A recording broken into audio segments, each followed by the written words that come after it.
Why have some companies been successful at achieving gains using artificial intelligence and other companies have struggled?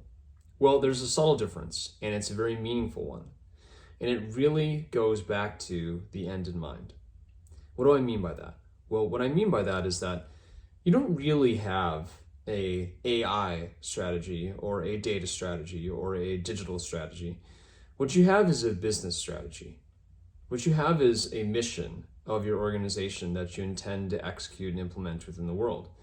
And organizations that stay focused on the unique mission that they have and the ability to implement that mission within the world are always seeking opportunities for it to be implemented in a more complete, more game changing, more transformative, more disruptive way. And they're willing to challenge themselves and they're willing to challenge those around them in order to be the leader in the market. Well, if we think about the impact of technology over time, the Industrial Revolution, electricity, in computing, and now artificial intelligence, all of those had the opportunity to be able to impact the mission of any one of those organizations. And successful businesses think about that mission in the context of the technology that's available to them to implement it and realize that the job to be done, whether it's transportation in the context of the movement from the horse to the car, or its production in the ability to harness electricity to create the manufacturing line, or its computing and the ability to transmit information and enable information accessibility. All of those are about the end. It's about the end and its leveraging of technology to be able to make that happen. The problem is that many organizations, as they started to harness artificial intelligence, they said, you know what we're going to do? We're going to make a list of use cases. And that list of use cases is going to be matched to things that we're going to try to achieve within our business. And the challenge with that approach has been it's very myopically focused toward these tactical gains rather than thinking about the very mission of the business and its ability to leverage technology to be able to continue its engagement within the world. And that may mean that rather than being able to achieve major gains and major transmission and strategic focus, they're chasing these sort of tactical wins here and there, and then they struggle to see the outcomes that they were really hoping for. Because when it's sort of placed in these little myopic focus areas, sometimes we struggle to be able to get that payoff or to validate it's even going to pay off or to be able to see that, like, what's this really doing for my business? So what's important is not the fact that there are use cases that are valuable or less valuable. There are certainly scenarios that are translated into use cases and people do and they get value from it. But the successful businesses say, where do I want to be in 3 years? What does my business look like?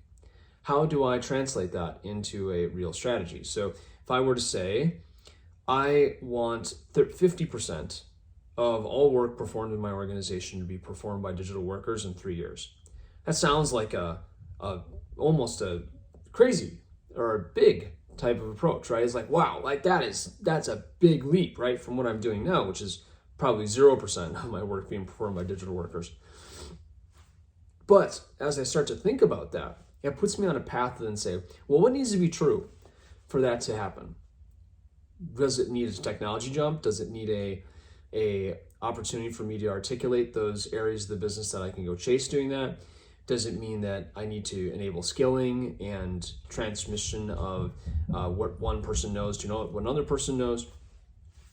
All of this is about chasing that end goal, chasing the end goal of where I'm trying to lead my organization toward.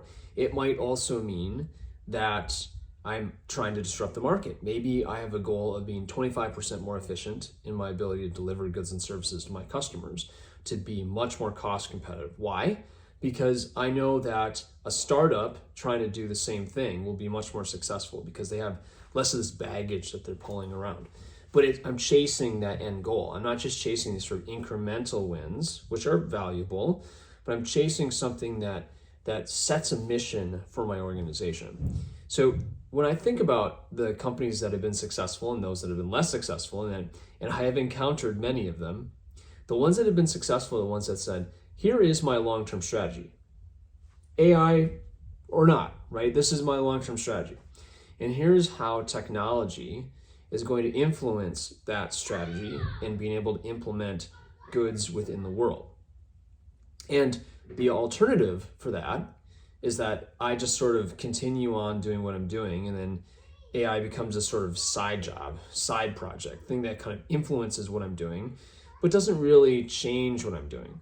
And that's not going to really get me where I want to go. So ultimately, what is the end game here? The end game here is realize that we're in another point of technology disrupting the ability to deliver on the missions of our organizations, but to think about that in the context of, where am I really going with my business? Where can I be in 3 years?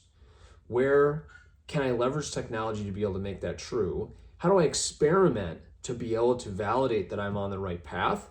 And then how do I start to set my organization off on that mission and free it a little bit from, well, does this achieve enough short-term gain? Instead, focusing on the longer-term mission that's I have the opportunity as a leader to be able to paint the path of. And that, ladies and gentlemen, is truly the difference. The organizations that have been successful have had bold leaders that go after those kinds of goals.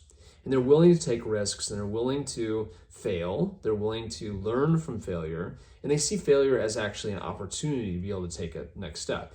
Those that have been less successful are ones that just kind of like kept running the way they're running, and they try to justify everything based upon some ROI calculation.